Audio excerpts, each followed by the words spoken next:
Hotel ஸ்டைலில் Gopi Manchurian நம்ம வீட்டிலேயே எப்படி தயார் பண்ணுறதுங்கிறத இந்த வீடியோவில் பார்க்கலாம்.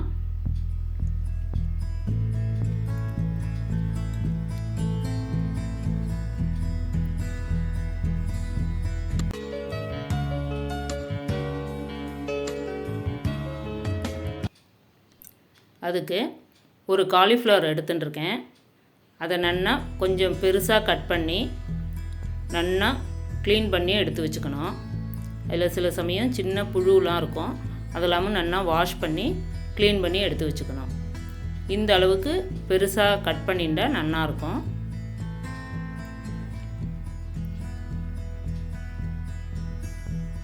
இப்போ ஒரு பவுலில் 1 கப்பு மைதா எடுத்துட்டுருக்கேன். அதோட ஒரு 1/2 கப்பு கார்ன்ஃப்ளவர்,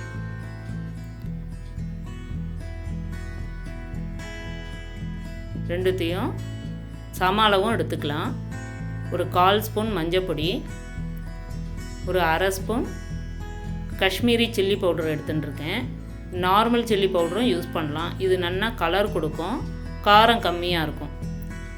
தேவையான அளவு உப்பு, எல்லாத்தையும் நல்லா மிக்ஸ் பண்ணிக்கணும். அதுக்கப்புறமா கொஞ்சம் கொஞ்சமாக தண்ணி சேர்த்து நம்ம கரைச்சிக்கிறோம். இல்லை கட்டி இல்லாமல் நல்லா ஸ்மூத்தாக கரைச்சிக்கணும். பஜ்ஜி மாவு அளவுக்கு கெட்டியாக கரைச்சிக்கணும். அது இதில் நம்ம காலிஃப்ளவரை போட்டு நல்லா கலந்து வைக்க போகிறோம். அந்த சமயத்தில் அந்த காலிஃப்ளவர்லேருந்து தண்ணி விட்டுக்கலாம். இந்த மாவில் உப்பு இருக்கிறதுனால சில சமயம் இந்த மாவு நீர்த்து போகிறதுக்கு சான்ஸ் இருக்குது. இப்போ இந்த காலிஃப்ளவரை அதில் சேர்க்கலாம். இந்த மாதிரி நம்ம மிக்ஸ் பண்ணி வைக்கிறதே அதுலேருந்து கொஞ்சம் தண்ணி விட்டுக்கிறதுக்கு சான்ஸ் இருக்குது. அந்த சமயத்தில் நம்ம எண்ணெயில் பொரிக்கிறதுக்கு முன்னாடி பார்த்துட்டு வேணும்னா இன்னும் கொஞ்சம் மாவு ஆட் பண்ணிக்கலாம். இப்போது இதை நம்ம ஒரு 10 நிமிஷம் மூடி வச்சுருவோம்.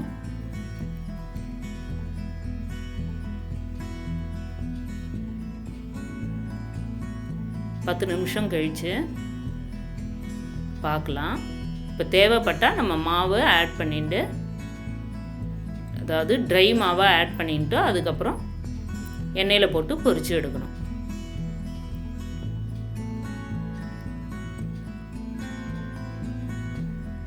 நம்ம கட் பண்ணி வச்சுருக்கிற ஒரு பீஸாக போட்டு அதில் பொரிக்கணும். மொத்தமாக நம்ம அள்ளி போட்டோன்னா எல்லாம் சேர்ந்துக்கும். இதே மாதிரி தனித்தனியாக தெரியணும். நல்லா எல்லா பக்கமும் திருப்பி விட்டு அதை பொரிக்கணும்.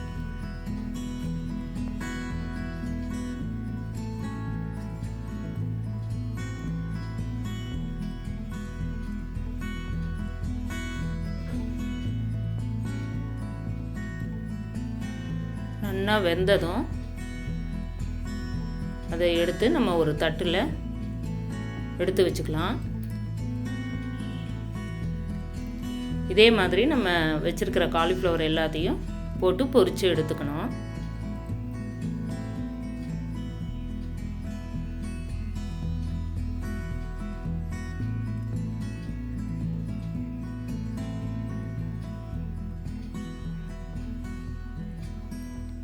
இப்போ நம்ம எடுத்து வச்சுருந்த காலிஃப்ளவர் எல்லாத்தையும் பொரித்து எடுத்தாச்சு.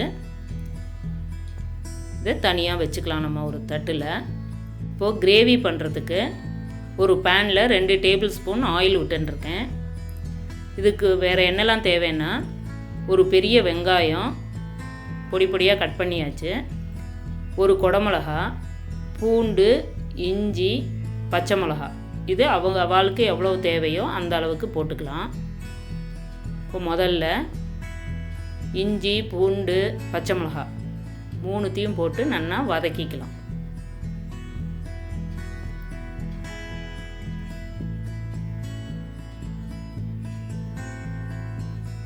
இப்போ நல்லா வதங்கி எடுத்து இதில் நம்ம வெங்காயத்தை இப்போ சேர்க்க போகிறோம்.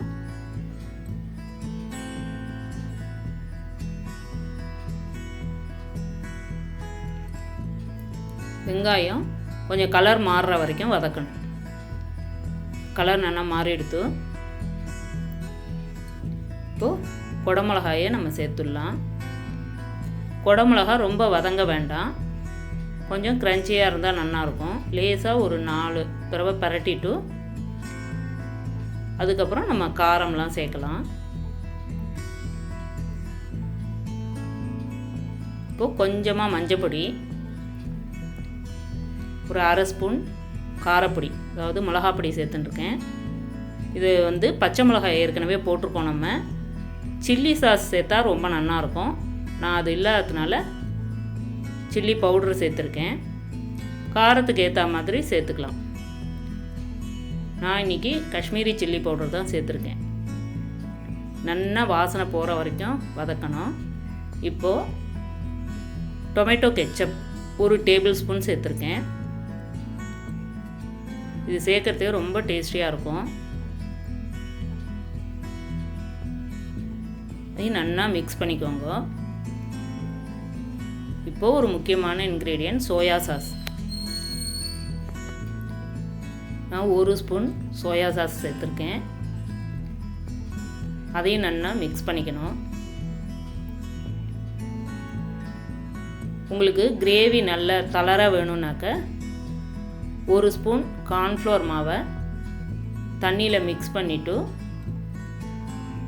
இதில் சேர்க்கணும். சேர்த்து நல்லா கலந்து விடணும். கெட்டியாக இருந்தால் இன்னும் கொஞ்சம் தண்ணி சேர்த்துக்கலாம். நான் கொஞ்சம் தண்ணி சேர்த்துட்டுருக்கேன். உங்களுக்கு எந்த அளவுக்கு வேணுமோ அந்த அளவுக்கு தளர வச்சுக்கலாம். இந்த அளவு இருந்தால் தான் அந்த காலிஃப்ளவரில் கோட்டிங் நல்லா கிடைக்கும், நல்லா சேர்ந்துக்கும் காலிஃப்ளவரோட. இப்போ நம்ம பொரித்து வச்சதில் காலிஃப்ளவரை அதில் சேர்க்குறோம். நல்லா எல்லாம் கலந்துக்கிற மாதிரி மிக்ஸ் பண்ணணும். நம்ம இதில் வந்து இன்னும் உப்பு சேர்க்கலை, ஆல்ரெடி சாஸ்லலாம் உப்பு இருக்குது. இந்த காலிஃப்ளவர் பொரிக்கிறதுக்கும் நம்ம உப்பு சேர்த்தோம். அதனால் தேவையான அளவு பார்த்துட்டு கொஞ்சமாக சேர்த்துக்கணும். சேர்த்தாச்சு, நல்லா மிக்ஸ் பண்ணி விடுங்க. கடைசியில் கார்னிஷிங்க்கு ஸ்ப்ரிங் ஆனியன் இருந்ததுன்னா நம்ம சேர்த்துக்கலாம். நான் இன்றைக்கி கொத்தமல்லி தான் சேர்த்துருக்கேன். பாருங்க, நல்லா ரெடி ஆகிடுது. இந்த கேப்சிகம்லாம் எவ்வளோ அழகாக க்ரீனாக கலராக தெரியுது பாருங்க. அது ரொம்ப வேகாததுனால கலர் மாறவே இல்லை. அவ்வளவுதான், கோபி மஞ்சூரியன் நம்ம வீட்லேயே தயார் பண்ணியாச்சு. ரொம்ப டேஸ்டியாக இருக்கும். ட்ரை பண்ணி பாருங்க. தேங்க்யூ.